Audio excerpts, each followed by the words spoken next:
Hello, everyone. It's been a little bit longer than expected, but I've come back.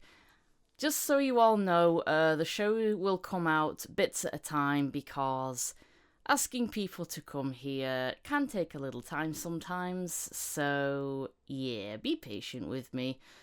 If you're here, then thanks. If you're not, what are you doing? So, yeah, I've got somebody with me today, another fabulous guest. This is Travis Carey.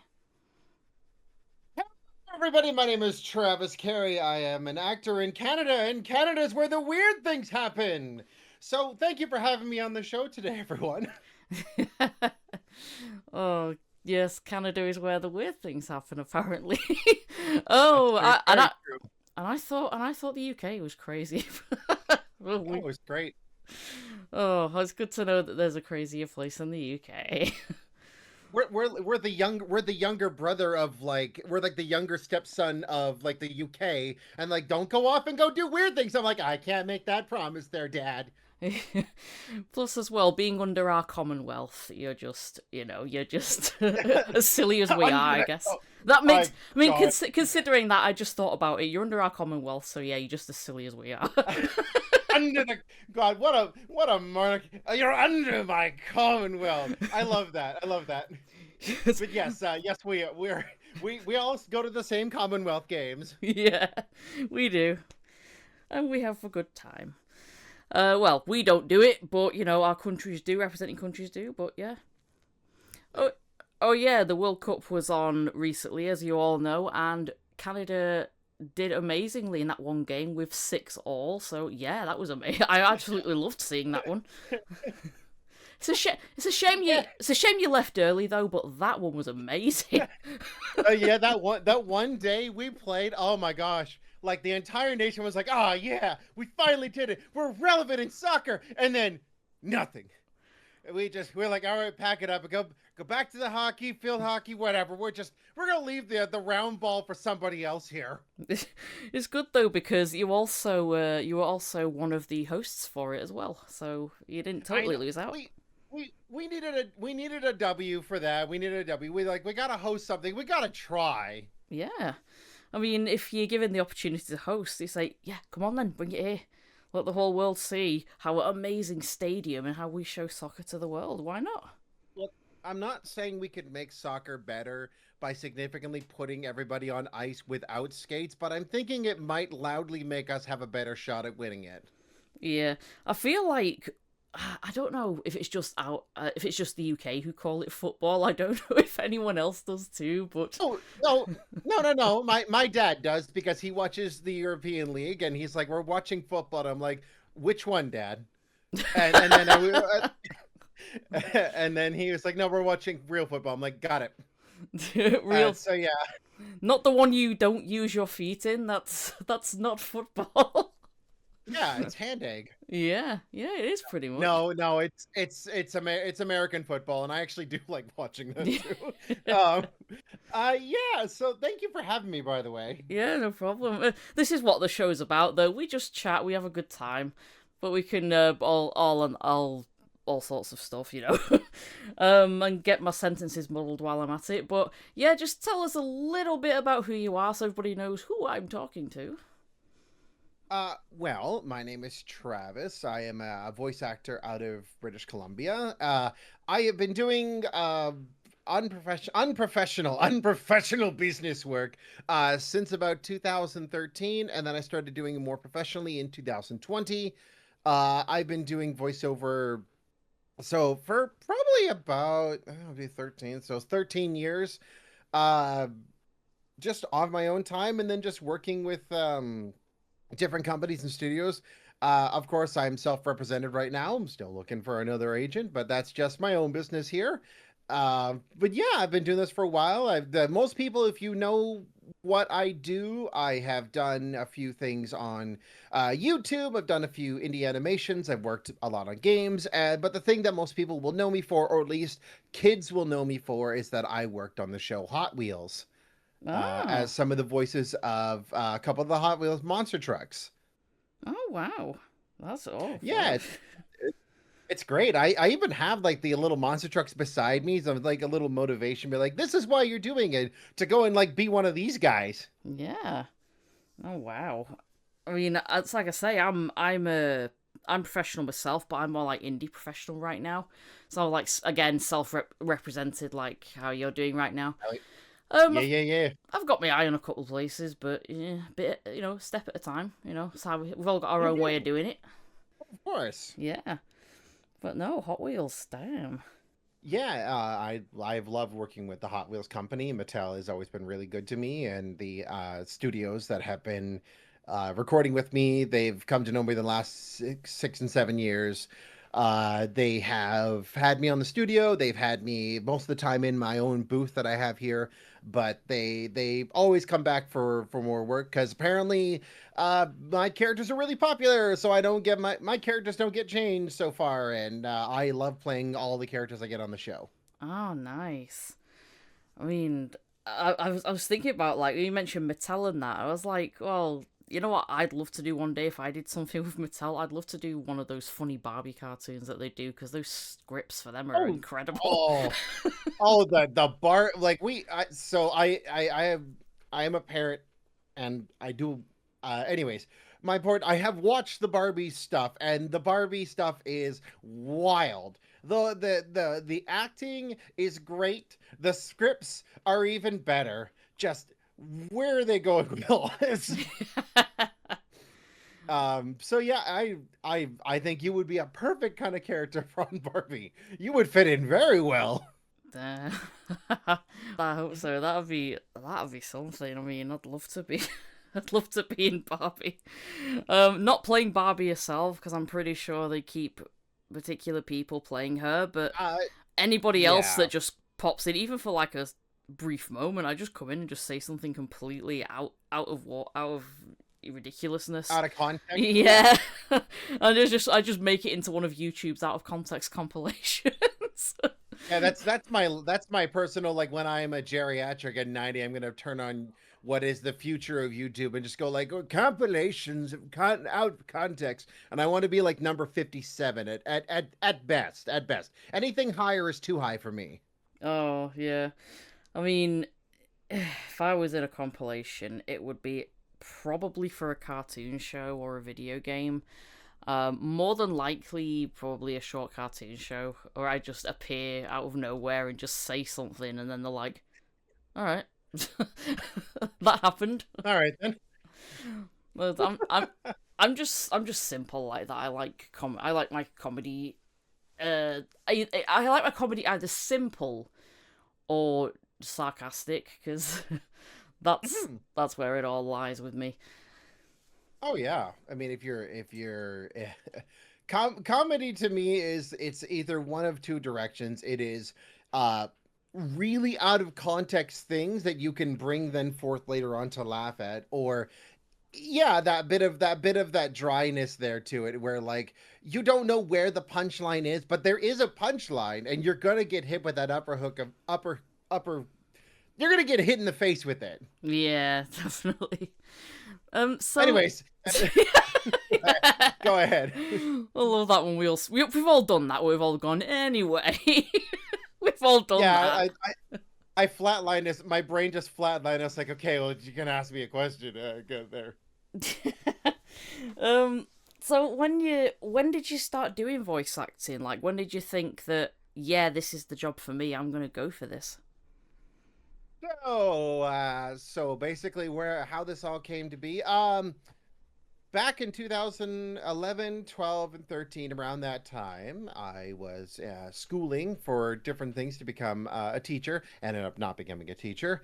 And I spent when I wasn't studying and training in wrestling and such like that, I was playing Team Fortress 2 because why not? And I fell in love with the TF2 characters, especially the character lines and quotes they would use when you would do something called in the game. This is a game mechanic called domination and revenge. They had these fantastic quote lines, that I listened to constantly on YouTube, or when I was playing, I would just put just exclusively the voices on just so I could hear them, and I started mimicking them. So I started doing like the demo man, the heavy, and the spy, and the sniper, and I just started randomly shouting them, and then I got really good at doing the soldier for quite a while, and I just started practicing the soldier's character. Uh, just because I love the quotes and everything. And then one day I was playing in TF2 and I was like, somebody, hippie, get a job. And I'm like, you better get your hacky sack in hell, hippie. And I was talking to all these people like, what are you doing in my platoon, corps, soldier? We are going to go defeat the blues, and we are going to defeat them in a dominating fashion. And I did all that, and my friend was like, he's like, wow, like, you're really good at this. Have you considered doing this? And I'm like, no, not really. Like, I just like doing this. So what I didn't know is he had taken those clips of me doing the voice impressions and he recorded them. And then he went off to his agent and he's like, hey, I found somebody. Could like take a look at this. And he recorded all that and he was like, and he just basically was like, what do you think? And he's like, give me his contact. And so I got an email from some a random agent at the time, which I know him now, and I had him for a couple of years. And he's like, hey, if you ever want to get into voice work, like, here's my contact. This is somebody I would recommend. Like, get into the steps of it, study hard into the programs, like learn how to do this. But I think you would have something really good about this. And I gave it a lot of thought, and I was like, okay, I want to try. I know, like, I didn't want to go like I want to become a famous voice actor at YouTube and over in LA and stuff like that. No, it was more just like I'll try because this is fun. And that's what it's always been about for me. It's been about having fun. And so from that point in like 2013, I was like, okay, well, I don't know how to do this, so I'm going to take a few classes. So I started with online classes. I had Crispin Freeman as one of my teachers at the beginning. And then I found probably the one who gave me the most information was Mark Guar. Uh, and he taught me a lot about the business of VO and stuff like that. And then from there, I went from like 2013 all the way to about maybe 2018. I just kind of worked on animations. I worked on video games. Like I just started to work on stuff. A lot of it, I'm gonna not lie to you guys, a lot of I did for free at the beginning because I didn't know what I was doing. Again, building up my own skills, practicing. A lot of it I kind of did on my own time. I made my own little content. I also do some video editing, so I made my own videos on stuff like that, and that stuff is now archived, and you can't see it because I have learned to get better at it, but I'm keeping that as my personal archive. But then I learned how to do a little bit of engineering with audio, how to make it sound better, how to get rid of the background noise and stuff like that. And then eventually I was like, okay, I think I can do this enough that I could become a professional. So I went to the studios and I got a professional to help me build my first demo tapes. I made a commercial and an animation one, and then I used that as my kind of my calling card to get an agent. And from there, I did grab an agent, and yes, it was the same agent that called me at the beginning. They're like, "Hey, look how far you've come. You want to give it a try? Let's do it together." And for a couple of years, I worked with them. Um, and then, very politely at the time, for personal reasons, I had to bow out from that agency. Not because they didn't send me away. It was I had to bow out for personal reasons. And then probably about maybe 2022, I started to kind of come back more frequently with voiceover. So that's kind of my journey from like 2013 to about now. Oh, wow. I mean, you've come a long way, definitely, by the sounds of it.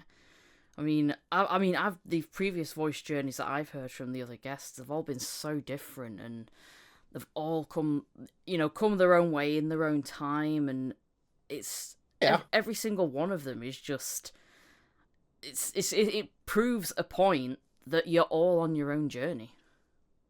Hmm. I mean, if everybody took the same road to do it, we'd all do it the same way. We'd all be billionaires in voiceover, but that doesn't work. Like, again, like if there was one solution to solving all the voiceover problems, we would have it solved already. But everybody has their own journey, and everybody has even their own end goal of what they want out of it. Like, I think at the beginning I even said, like, I'm not really interested in going to LA or going to like downtown Toronto or Vancouver to voiceover. I'm happy to just be in my little booth and make over, like, do comic dubs or do voiceover for like a video game, or do like I do a couple things for like something for fun. That, Hmm. for me, that was always the goal. And I just happen to get paid for some of these jobs, and I think that's really, really cool. That's honestly how I started. I just wanted to do it for fun because I enjoyed it. Because even when I was little, I just did it. Me and my brother used to do voices all the time, and then for some reason, as I grew up, I was like, university education, huh? You Yeah, know, yeah. I can do this as a job. Okay, so yeah, I'll see what I can figure out. And then it just went on Oh from yeah, there, honestly. But oof, I yeah. mean, early beginnings just change you a lot, but it still can take a long Hmm. time. Of course. Um, I think one of the biggest things I need to work on, and I think this is probably a common denominator between a lot of people. I am terrible at networking. I am so bad at it. I don't think I'm the best either. I mean, Oh, considering all the job that I do and all these intros I've done and all of that, everybody must look at like me and you and think, "Oh my god, you are so popular with people. They must all love you." And it's like, dude, half of these people don't even know who I am. I mean, like, you know, and then, if I mean, it's like I want to interact with people more. I mean, I do network to about my fair share, but mhm. I want to be better, and I want to be like not feeling like, oh, I'm just too nervous to go up to this person. I'm too shy to do this, and it's like I might do all of this stuff, but I am horrifically shy. So it's incredible that I'm even doing this at all. But Mhm. you know, like I Oh say, no, I like I say, your own you know, journey. of course. I mean, like, that's something that, like, as I am becoming more full-time professional at this, I am trying to become better at networking. So I will reach out to people like, "Hey, do you want to work on this? Like, how can I help to bring this project to life?" Or I have cold called a few companies that I'm like, "I'd really love to do something with this. I'd love to be a part of this. If somehow this is my stuff, and if you want to work together, that's great. If not, no big deal." That's kind of how I'm doing my cold calls and kind of reaching out to some people. And to be fair, I've had some success with that. I recently got in contact with a company that way, and that's all I can say about that. Yeah, gotta keep the NDAs under wraps, haven't you? That's right. It's the one thing we always gotta remember, and every person who's come on here has said the same thing. Yeah. Don't break your NDAs, folks. That's a bad habit. That's how you lose your job, and that's how you get blacklisted. Hmm. Yeah. So when you get a role, what's your way of preparing for it? Uh, that depends on the character. Is it, now, just to clarify, is this a character I already know, or is this a brand new character? Let's put it as a character you already know. Okay, so if it's a character I already know, I go, all right, well, this is what the script says. How can I add just a little bit of that little flavor that usually goes on top of it after the dessert has been served to me? I'm like, there's a script in front of me, and I'll go, okay, I see what they're trying to say, and then where the scene is going. Now, how do I add a little bit something to it without changing too much around, especially if you have a director who wants a very specific scene done or an inflection done in a specific way. There's nothing wrong with, like, especially after your first take, that adding in something a little bit different to change the perspective on it. Hmm. To So what I try and do when I read through these scripts, I'll read through it once straight as I can to as close as what they want as possible, and then I'll go, okay, I'm going to add a little funk to this one. I'll give you an example. I worked on a Volkswagen commercial, and they didn't ask me to sing.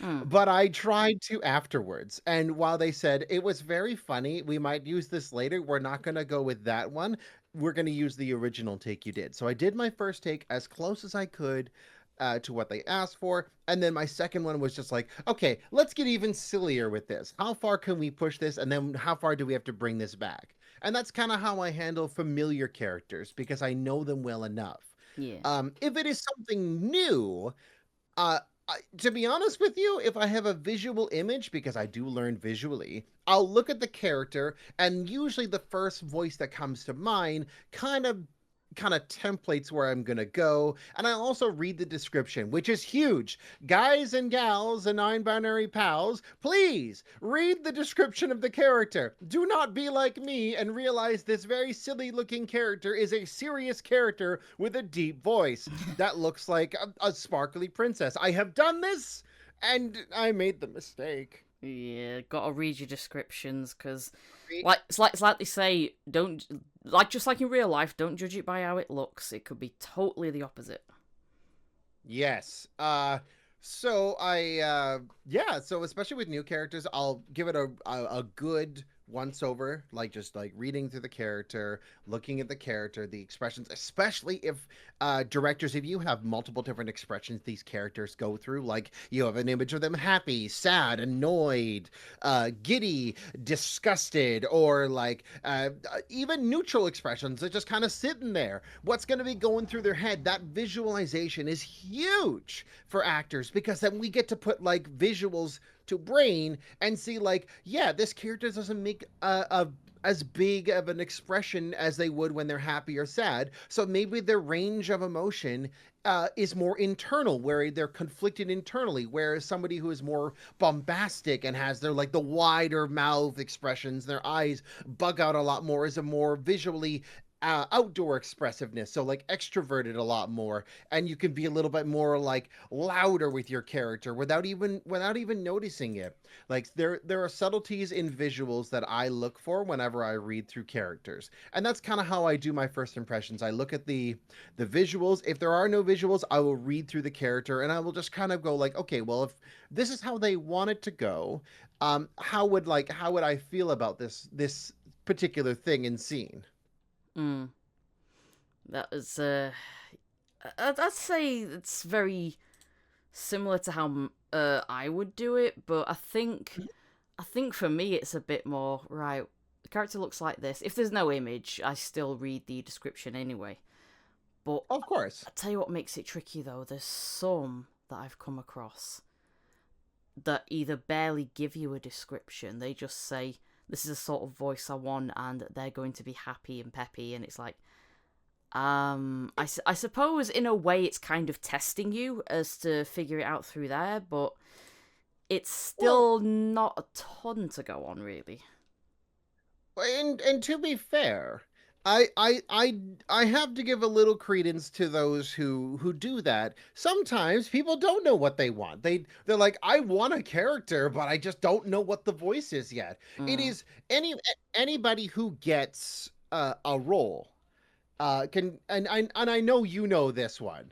Um, that any character who gets a role or gets something, sometimes the director doesn't know what exactly their voice is, or what the creature's going to sound like, or what the character is going to express, and how they're going to say things. They just know that this character is this, and mm, that's about it. Once you become the piece that fits in for their character, then all of a sudden they have a little inspiration of like, oh, now I can use all this range of this actor and now create this character from that. And sometimes I agree. There are some times where they're just like, well, I want this. And it's like, okay, well, that's not a lot to go on.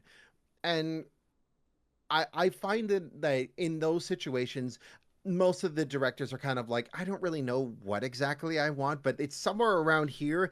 Can you help me find that voice? And that's kind of what my goal is when we do that. So that's where I kind of see that kind of description, and I understand why directors sometimes don't really have a big description sometimes. mm.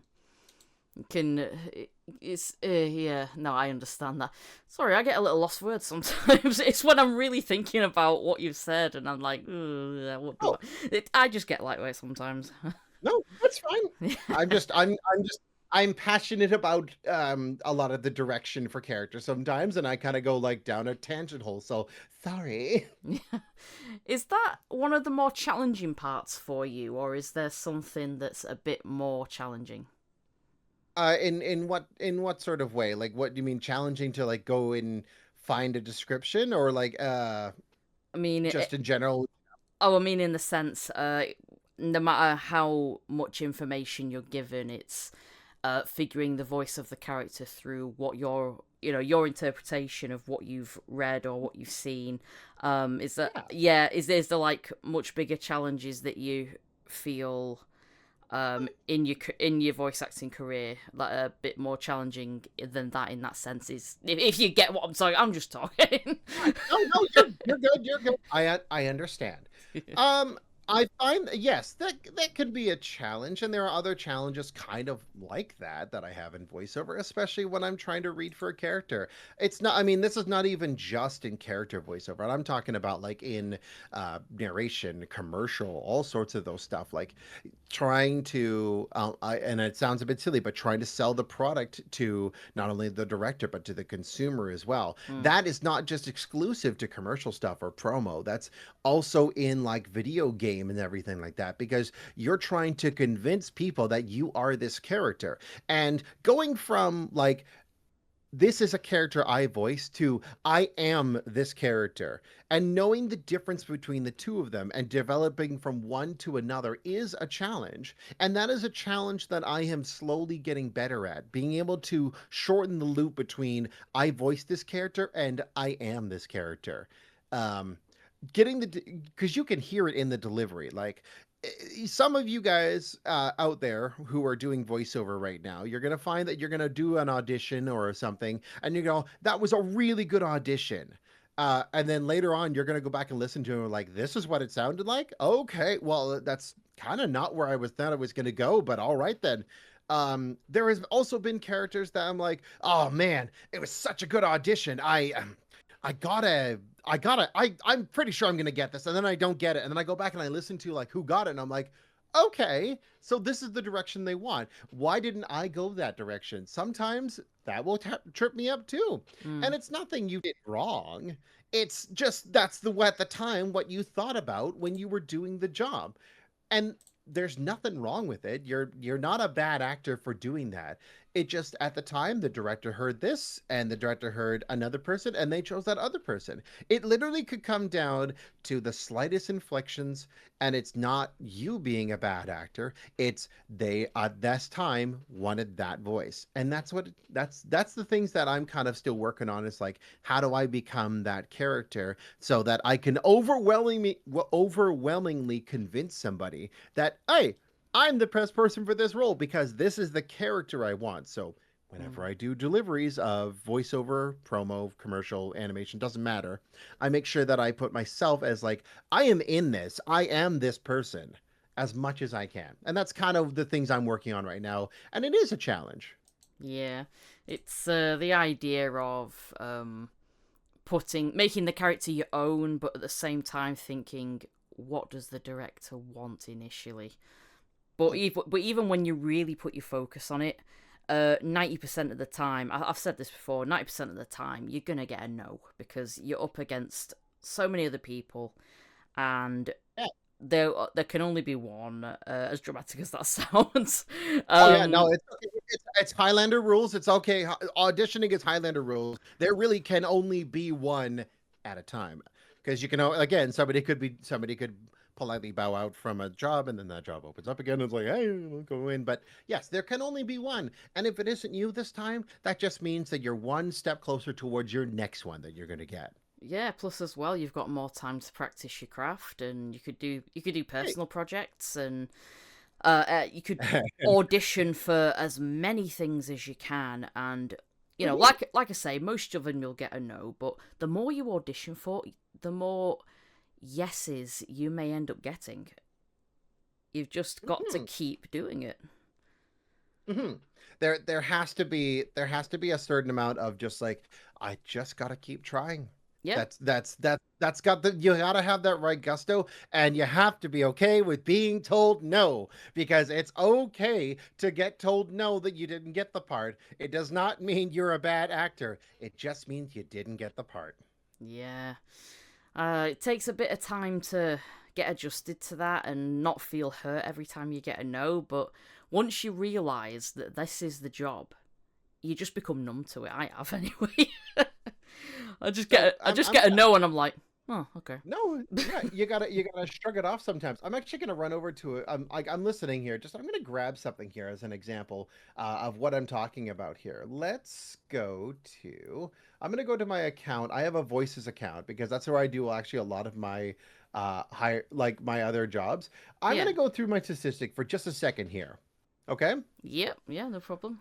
so I'm going to tell you how many jobs I have submitted for in this last year. Just on this site, just for all this stuff. I have done, let's see, 2,467 jobs since the beginning of this year for my auditioning. Wow. I have been hired for 40. Yeah, that sounds about right. So, yeah, so again, I don't need to be hired every single time. I just need to be like I just need that next hit, man. I need that voiceover next hit, man. Just one more. One more. It is Ah, and it can feel like a gamble, but honestly, we do it because we love it. And again, you get better tools to get better at it, and that ratio will eventually come down. Like it does happen. Like you just got to keep trying. yeah, it's all about not giving up and not feeling too disheartened. And yes, you might feel downhearted on some projects. Say there's one project you might really wanted to get into. Even though you're expecting probably a no, whether you get it or not, it's the idea that you tried. And yeah, there'll be Oh yeah. like I say, there'll be some projects you want to get in, they'll say no, and you'll feel a bit you feel so disheartened about it. But it just it can happen still sometimes, even if you are numb to it like myself. But Oh yeah. it just happens still. there there are always going to be times I'm like, oh man, I'm so excited. I want to get this job because I'm like, oh, this is something I actually have a personal connection to. I'm like, I would love this. And I even like I've said like I'd love to be in this project. This is something I'm not a fan. Again, I put in for it. I didn't get it. I was like, oh, well, that's okay. And then I went on to my next one. Yeah, that's all There you are can still do. it's yeah, and we're not guys and gals and pals. We're not immune to feeling like, oh man. It's more just like we have come to accept the fact that it might happen, and if it happens, then we just got to keep going. So I know we've been rambling about that, but that's kind of a point I wanted to kind of hammer home with everybody: is please, rejection's okay. You're gonna do great. You still all are great actors. Keep going forward. Yeah. Anyways, sorry, I have been rambling about the same thing for the last 20 minutes. So No, it's good. That's why you're here. You're talking about what you know. That's why you're here. play. Um, well, if you don't know, just kidding. Yeah. So, is there anything else you would like to know? Um, it's up to you. If you want to move on, let me know. Sure. Let's move on then. Okay. Um, when let me just read this carefully because my eyes aren't like what they were once were. That's Um, okay. I have. if you've ever done like really long voice sessions, not like not like crazy long, but just maybe a Oh yeah, yeah, couple of hours, maybe at most. yeah, yeah, yeah. How do you keep your focus and energy going after so long being in the booth and just So, continuously doing these lines? oh, okay. So to clarify, am I currently still in the booth and I have more work to do, or am I done? Because there's two different ways to handle that. Um, let's say both. Let's mix them up. All right then. So I have done longer sessions before. And when I'm in the middle of a session and I know I have more, the biggest thing I have around me is water. So much of it. Here, give me a visual or audio representation here. This is my jug for water.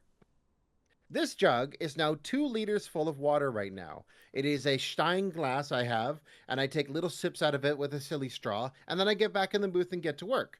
But If I am having long vocal sessions where I'm using my voice, I try and do my more um, outrageous, bombastic, and loud characters that have a lot of my gravel in my gullet. Like, for example, when I do my character Mega Rex, like, just a sec. Megarex sounds like this. He's loud and he roars. I do a lot of those characters at the beginning of my session, kind of getting like all that energy out there. And I save my more like subtle, my more slow, like my more methodical characters that don't have to use my gravel towards the end there. If I have all gravelly characters for 4 hours, well, I just won't talk after the session. It's probably the best idea, but it's like I keep telling everybody, look after your voice because it is your instrument for your job. Yes, and that is very important for post voiceover is as soon as I am done, I will have a glass of water. I will sit down and I probably won't talk for about 10 to 15 minutes just to let it rest. But um I have things like maybe a little bit of milk or something that will just soothe my vocals for just a little bit here. And then when I talk, it's more just like, "Hey, how's it going? I just finished doing a session, so I'm a little tired." Um, if I am doing like a shouty session, especially like I might hear you sound like kind of like this a little bit there, just like I need a very glass of water. But then like I'm just like, okay, I just need to chill out, let it rest, and then afterwards I'll also go and like quietly edit what I need to do, or I'll just send it off to the director. Um, Usually, what I'll do is I'll do a big long voiceover session, and then I'll sit down and I'll have a bunch of editing to do. So then I'm just kind of sitting there mindlessly editing, and then I'm not talking to anybody, I'm not chatting with anybody, and that's kind of my little bit of rest. If I injure my voice, there are remedies out there.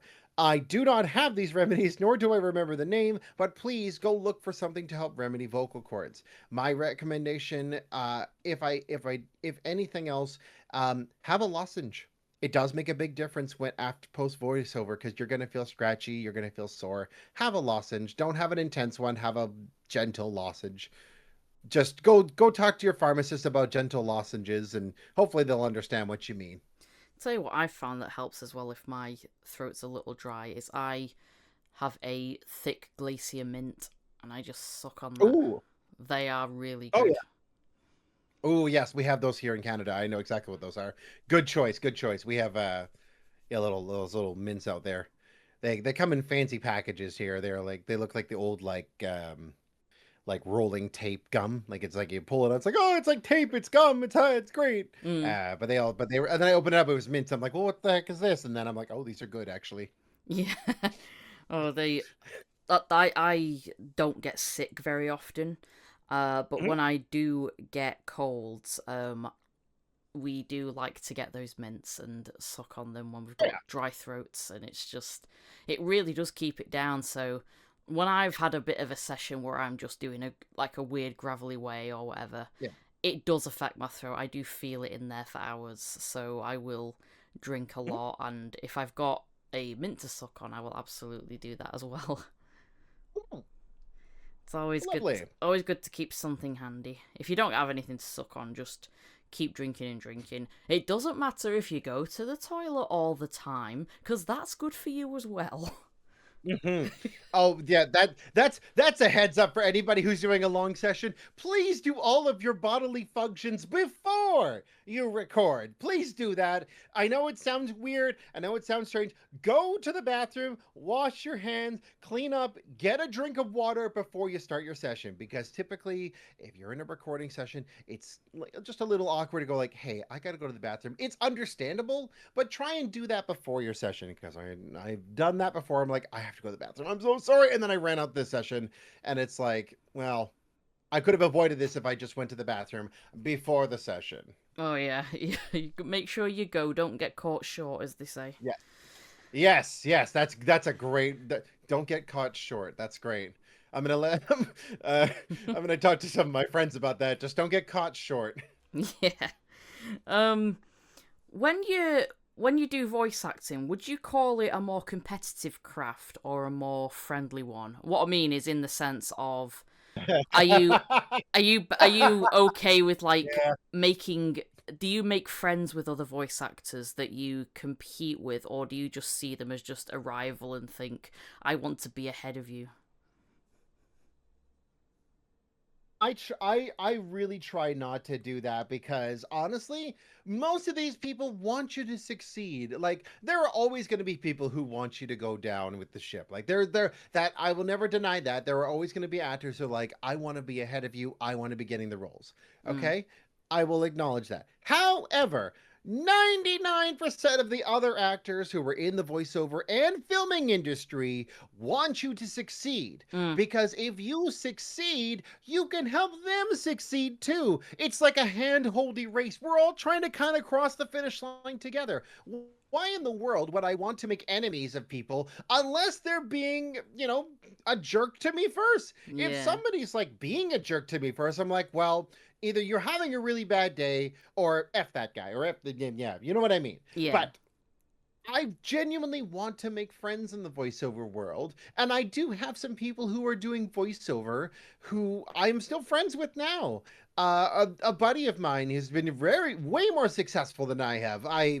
He runs his own wrestling show, and I'm on his show. And every Friday we all get together and we talk about like how the show went. And we don't talk about voiceover, but him and I are both voice actors. Do Mm. I see him as a rival? Absolutely not. But do I see him as somebody like, hey, he did something really cool. Maybe I can try and do something like that too. I might go and like ask him a question once in a while, like, hey, like I'm trying to get this role. What do you think about this? And he's like, oh, whatever. Um, but no, I don't see him as a rival at all, and I don't really make rivals. I just try and make more friends because more friends in this business is definitely a way to get connected to other things. And your friends might need help with their own voiceover stuff. I cannot tell you how many times I have had people come over and go like, "Hey, I don't know what I'm doing with this like audio here," and I'm just like, all right, just leave it to me, and I'll take their audio and I'll just put it in my little editing thing, and I'll just edit their audio and make a demo tape for them. Like, here, just take this and run. Don't worry about it. Go away. See you later, pal.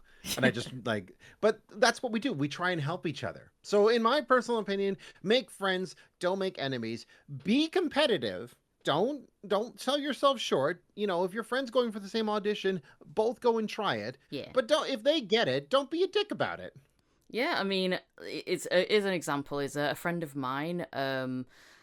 We both tried out for the same video game. And she didn't get a part in. She didn't get a part in it. I did, and Yeah, she was I think absolutely ecstatic that I got in though. So, I think I know exactly what video game it is because I also tried to get it and I didn't get in. And I'm like, yeah, well, but I saw that I know I think I know which one it is. Um, and I don't know if you're allowed to say it yet. So, but I think I know which one it is because I remember retweeting that you got the role, and I'm like, oh my god, she got the role! I'm so happy. oh, it was in a Sushi Ben. Yes, it was Yes. that one. Yes. Yeah, I tried to be in Sushi Ben, but apparently I'm not enough of a Boyd. They didn't like my Boyd enough. And again, like I'm so thrilled that you got that role, and the fact that like my first thought is, hey, I'm happy my friend got a role, tells me that making friends in voiceover is way better than like, oh, I could sit here and go, oh, well, she got the role, like, harumph there. What does that do for me? I still didn't get the role, and now I'm mad at somebody for no particular reason because they got something I didn't. Mm. That's that's silly in my opinion. So you can be competitive, but don't make others your enemy. You can have I guess the closest I would say to having a rivalry is that if you both get the role, compete for it, but don't be upset if you don't get it because honestly, if your friend gets it, that just means that they are doing really well and maybe one day they can help you get something too. There's always doors to be open when you're willing to be friends with people. Yeah. No room for envy in this industry. You gotta No, have, green's have each other's back. Yeah, green's a great color, but envy is not the color it should be. I love green, it's my favorite color, but envy is not my favorite color for green. No, I've always seen I've always seen something else as green, like maybe like greed or gluttony. I've always seen as a more green Oh, color. I could see greed. I could see greed as green and greed because it's supposed to start with G's, and sometimes currencies are, unless you're in Canada, currencies are green. Unless you're in Canada, where we have a bunch of currency colors. Yeah, it's the same here. We don't have green. We have a Oh, mix of like purple, like oh purple, no! orangey, Oh, pinky sort of colors. oh God!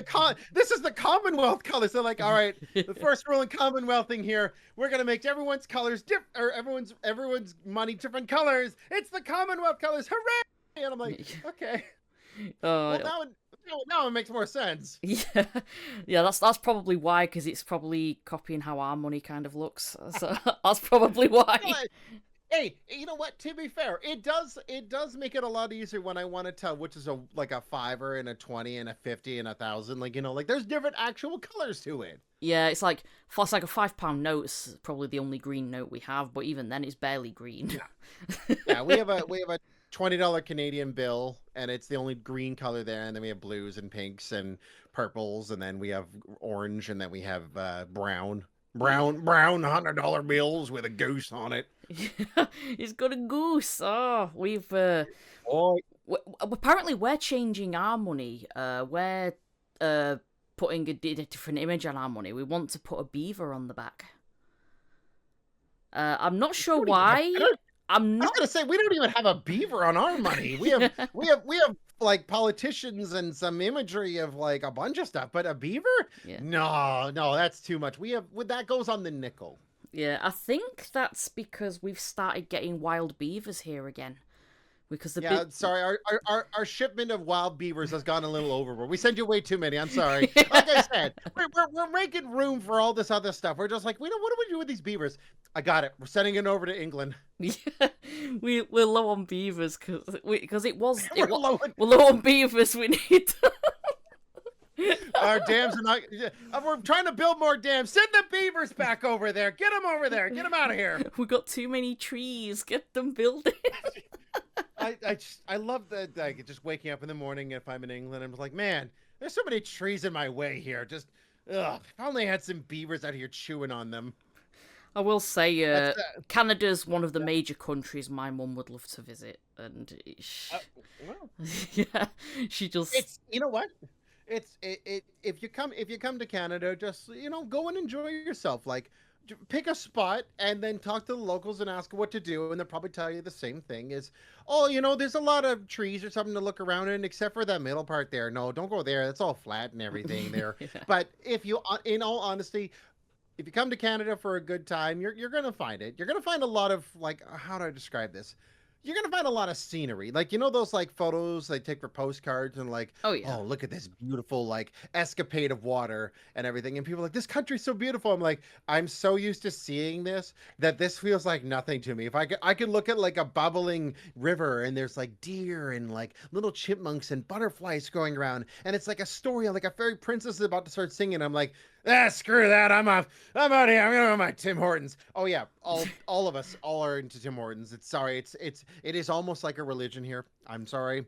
We gotta get our Tims in the morning. I will say I only recognised that name because it was about I think it was about 2 years ago with they imported Yeah. Tim Hortons over here, and I will say probably because it's British people behind the counter, and it's like. I Yep. don't. There's me going. I don't see the appeal, but it's probably because it's British made, so it's probably not the same at all. Yeah, yeah. The funny thing about Tim Hortons, Tim Hortons is owned by an American company. Oh, but Yeah, all the Canadian product is owned by an American company. yeah, It's such a funny thing. But yes, it is very true in Canada. Like it is not even so much like a religion. It's more just like second nature. Like, well, I don't know what to do. You want to go to Tim's? All right, let's go to Tim's. And then we just go. It's not even, do you want to get coffee? It's, do you want to go to Tim? Like if you go into a Tim Hortons with like a Starbucks coffee, they're gonna pull out like a butter knife, like, oh, you shouldn't have done that, pal. We don't serve Starbucks around here. But always fresh, always Tim Hortons. And they just No. It's a very fun place to be. Great scenery. Uh, I love that we found. I'm not. I love that we had a look, and Sorry. we said, we saw like so they were selling a box of Timbits, and I was like, "What are they?" And we had a look, and he said, Yeah. "Oh, I said, oh, they're donut holes." Oh yeah, everyone calls them donut holes. We just like when I heard the word donut hole, I'm like, yeah, I have a donut hole. I'll hold up a donut, just put my finger there it is. It's right here. But no, yes, it's the whole of the donut when you would like poke them out before, and then that became the bit. It's the Timbits because like why in the world like they're just little bits. You don't want to feel bad about the donut you ate, so you eat like 5 Timbits. It's not the same thing. It's the same amount of calories, but it's not the same thing. It's 5 Timbits versus one donut. Yeah. Plus, as well, you're not It's great. wasting the entire donut by also eating the whole. Exactly. Yeah, like I'm well into my like mid-30s here, and if I look at like half a donut, like I don't think I'm gonna be able to eat this anymore. This has now become a full day crisis dealing with this one stupid donut. But if it's like a Timbit, it's like oh, I could snark those down all day, every day. I mean, I will say, just saying donut hole alone, you could just make so many sentences that sound wrong It with sounds. that. I was gonna say it sounds like somebody you're calling somebody a donut hole, like yeah, like you bloody donut hole, and I'm just like yeah, that's probably what I'm gonna sound like. Well, the funny thing is, we do actually have a sort of minor insult over here. We call people a donut if they're being silly or stupid.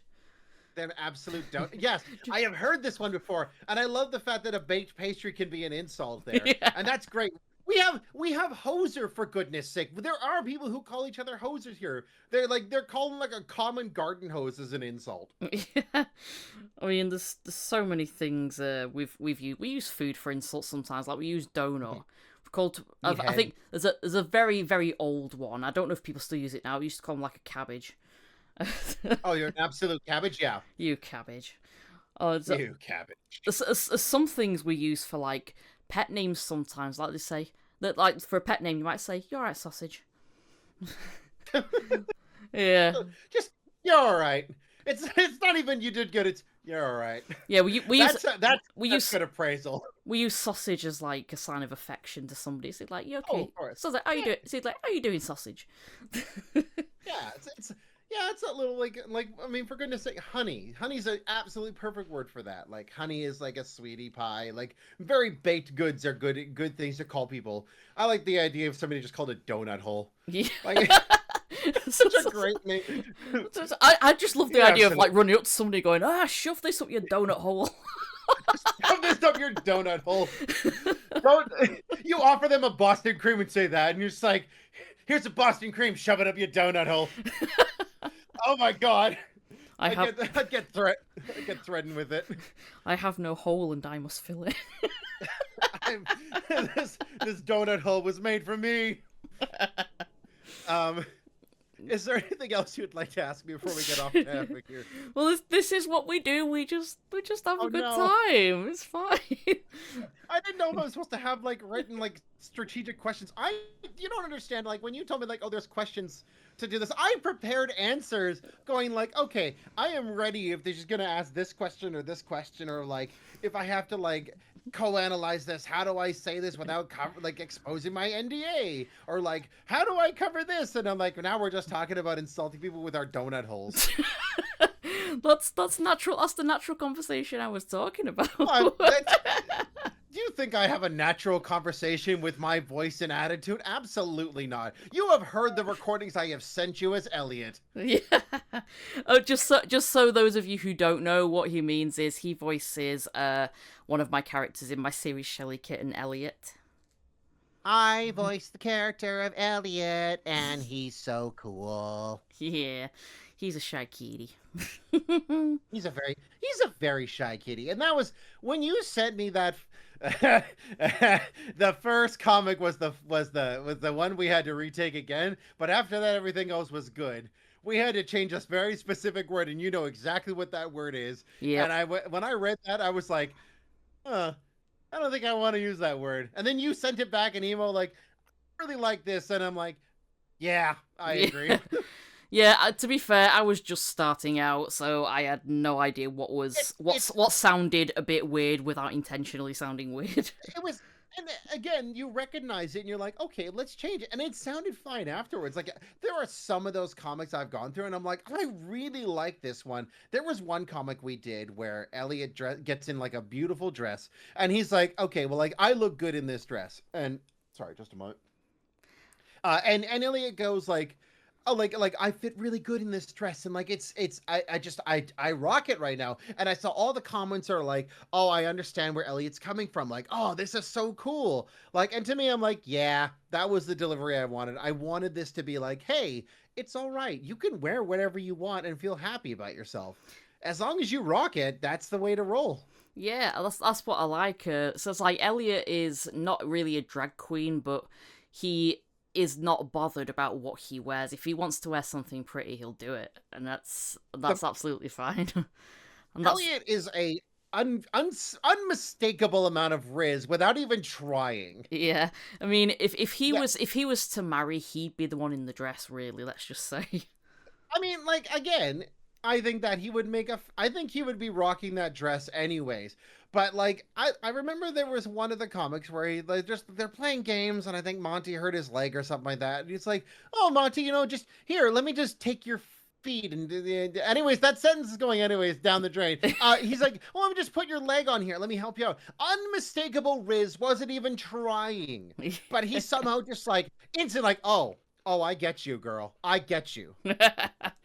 Yeah, and And then he yeah, realizes what he's doing, and he's like, should he's have like, done oh yeah, yeah, that. so there's a secret Illuminati stuff. I think he actually is doing it a little on purpose. There, he's like, oh, if I had a little flustered him, maybe he'll like me a little more. Like, ooh, like if Elliot had like the long curly hair, he would curl his hair.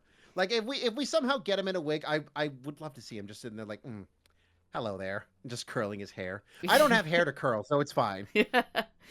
I don't have a lot of hair myself. I cut mine pretty short, so I don't. Hmm. Mine just naturally curls, so that's the reason I cut it Oh, because I don't like it being too oh, curly. I just have like I was just balding at 30, so I just shaved it all off. I was like, you know what? I mean, I already look like I'm 40. I might as well take off 10 years by shaving off all my hair. Yeah, I think I it's just something that happens. Yeah, it does. But yeah, so for those who are unaware, like sometimes for like these podcast things, 'cause this is my very first one. She had asked me like, can you send me like a profile picture so that when we put it up there, I didn't. I was like in the middle of driving, and I'm like, I don't really have anything on my camera, so I was like, here, I'll just have a picture of my dog smiling. And I was like, oh, I'm kind of driving here. And then I was like, oh, I found a better one. This is like me in a costume. Like, well, not so much costume, but I was like, it was 80s week at my job. And so I put one with hair, and I'm like, oh, I don't really have hair. So, and then I sent her one with like my actual like actor's photo that I never actually used for acting because I needed to get a headshot for like voiceover. Isn't that funny? Headshot for voiceover? That's kind of redundant. But yes, I sent all that stuff off to her, and like progressively, from the first photo to the next photo to the next photo, I lost hair. It was very funny to look at for me. Wow. It's. I mean, even the small moments can change drastically. But I mean, wow. that. It certainly can. I mean, that was fast. Oh wow. Oh. Um. We're low on time left, so I can give a couple more questions. Yeah, Yeah, go for it. we can keep going. So Yeah. is there any character that's existing that you love that you think I would love to professionally voice them one day should they want another person? Well, that's a really hard question for me to ask because I love every character that I would love to get. Here's the thing. I have never done, well, okay, this is not true. I have done dubbing work, but I have never done an actual anime dub. This is the thing where I live in the proximity of where the dubbing studios are. There is one studio nearby, but I didn't really put myself into there. I don't believe that I would be very good at in a dub. I would love to do one day, Hmm. but if I had to pick a very specific thing, hmm, I would love to be in One Piece. again, if I am a character that dies in the first 5 seconds of a One Piece episode, great. I am happy with that. I would just love to do a dubbing one time. Mm. Like that's something I would love to do, an actual like full on dub with a company. Um, the other thing I would love to do is I would love to be in a video game and be a character that either people really like or really hate. Like I want people to have debates about why this character is great or not, or if this character, even if somebody's like the delivery was crap, I'm like, yes, but it's crap that I got paid for, and I'm okay, and I was happy, and I love it, and I'm gonna give it little kisses. I want that kind of like job for a voiceover. The other thing I would love to do is I would love to be. Does it have to be one specific character, or like if it was one specific character? It would just be any that you like, anything that I just got it. hits you. Go I on. got it. I want to be Link. Link. He doesn't have much of a speaking voice, but I get that you want to make his noises. Check it. I'll do his audition right now. Go on.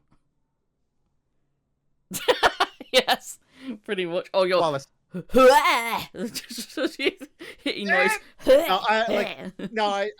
In all seriousness, I just love doing any voice work I get. I love when I get to play characters that I can just go wild with. I recently played, and this is now public anyways, I recently got into The Onion. This is a political, the political parody news show that makes fun of news. And I got to play Ken Burns. He was this crazy guy who talks about war, and it was one of my favorite voiceovers for it. It was so fun. I just got to sit there and yell as a nut job, and those are the characters I love doing. More of those, please. I love doing crazy characters or hyperactive ones.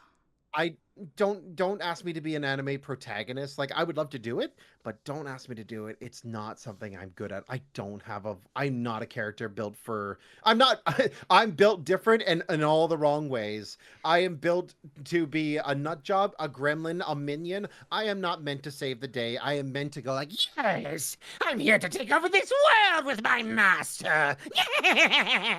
I'll tell you what voice you'd fit as well for a particular like character who's not like a main one. There's this. I don't know what the anime's name is, but I've seen the clip going round of the dubbed version of a moment where he's getting all these girls and he's yelling, "Get inside the van!" And he's driving off, going, "Go, go, go, yeah, go." I haven't heard that, but I would love to. I'm sure. Just parks the van up, runs out, and screams, "Get inside the van!" Just get inside the van! Go! And there's no reason. Question. And then you see him just driving. He's just like saying random words. He's driving like, "Go, go, go, yeah. Come on, let's go, go on, Flora, go." I'm just like, what is going on? Absolutely. Those are the characters I want to voice over. So if you want to know what I really want to voice over, I want to go crazy. Yeah, I would love to. I've never done a character that goes crazy before. I've certainly done hyperactive and fast talking, but never crazy. But I would love to do a crazy character. Oh wow!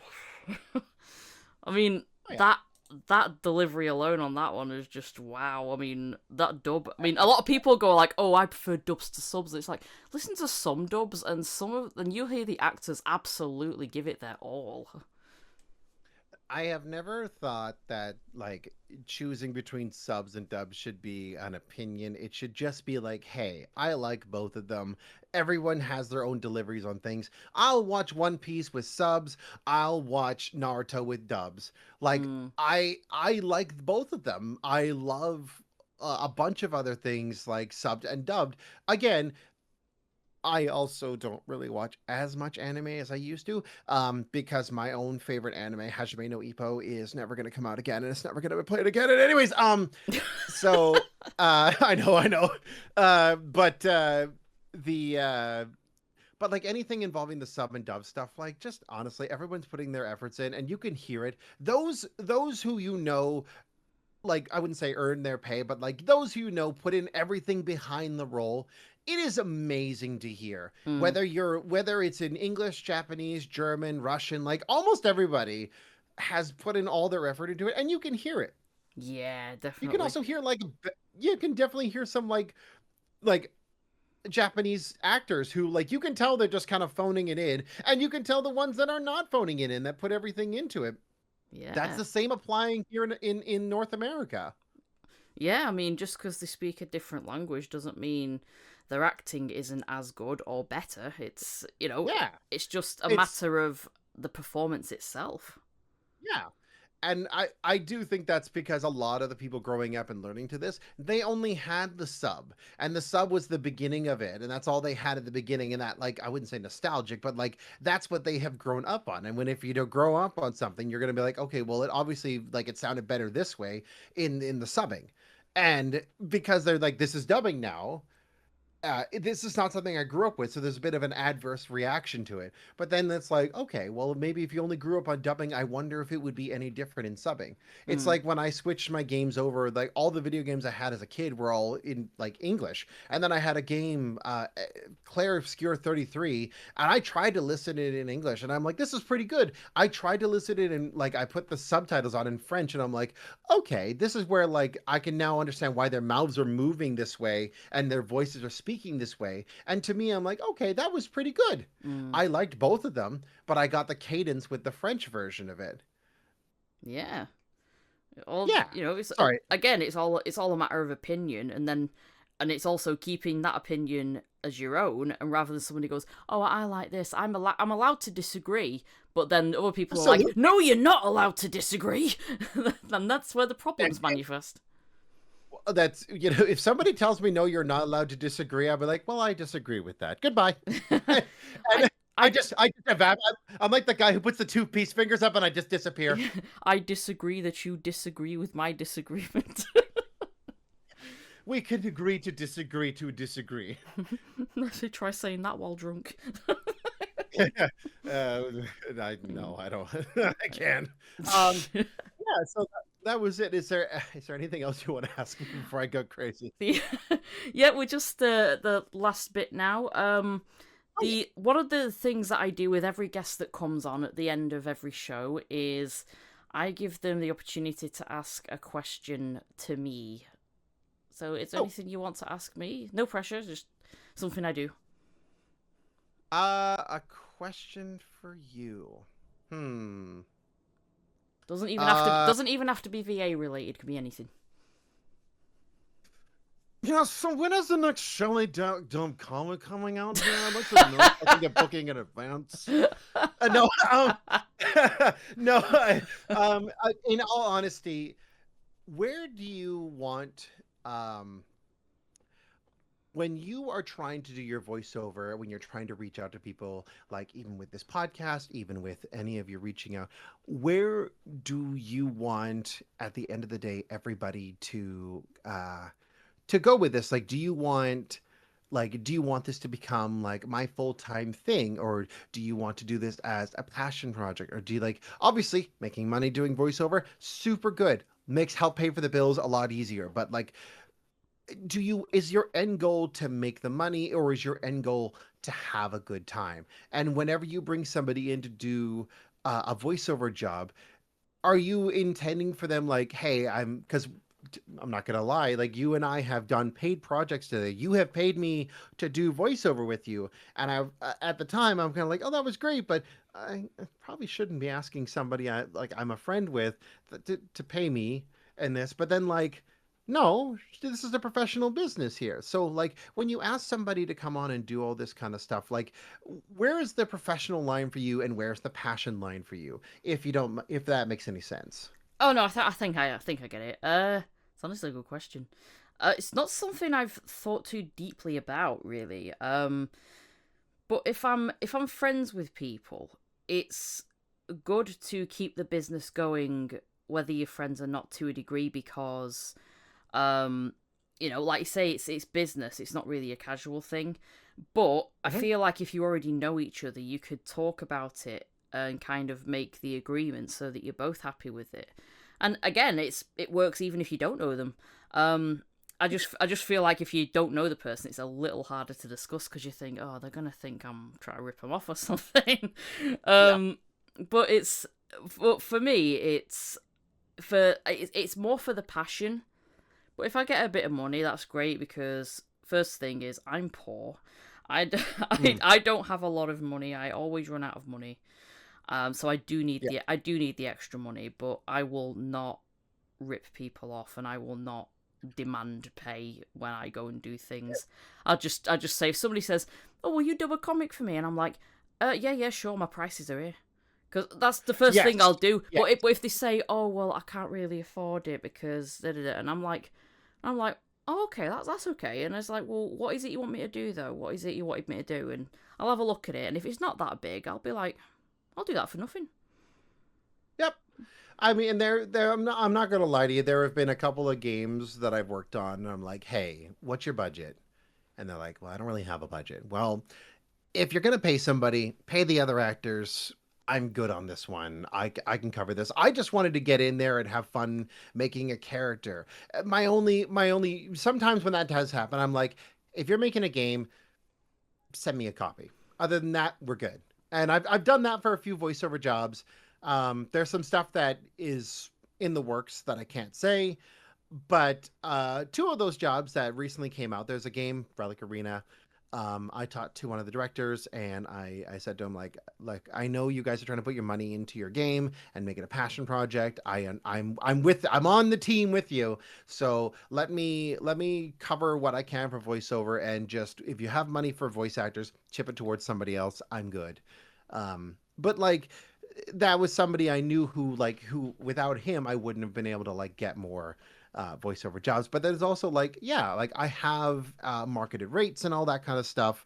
And like if somebody really needs me for a job, like this is my rates, this is my hours, this is what I can do for you, like this is what I offer as a service here. Hmm. And like there are actors out there, or like people I know that I have also done work for that I didn't charge them a thing because they're my friend. And like that's kind of the fine line, is where I know where my lines are for that. And I always try and wonder if like if those lines for me are too strict or too loose. And I will say there may be a little loose sometimes, but I understand from like a passion point of like I'd rather make the project go and get people happy listening to it. Even if my delivery is absolute hot monkey garbage, it's still fun still fun hot monkey garbage that I got to take part of. It's a little adventure with that. Yeah. And that's kind of where I see myself with voiceover and such. So that actually answered a lot.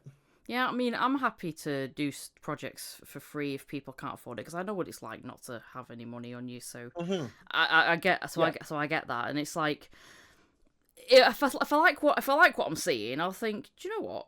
I might give this a go. You know, I might audition for it, give it a go, and if I get in it, I'll be like, oh, then they say like, oh, just bearing in mind that I can't really afford to pay. It's like, no, I'm absolutely fine. I was like, I like these characters and all that. I mean, there's a couple of projects that I'm in, of a couple of indie Oh yeah. animations that are coming out, and I'm not getting paid for either one of them. And but Oh yeah. I adore the characters so Hmm. much. I honestly don't care. I just want to voice them.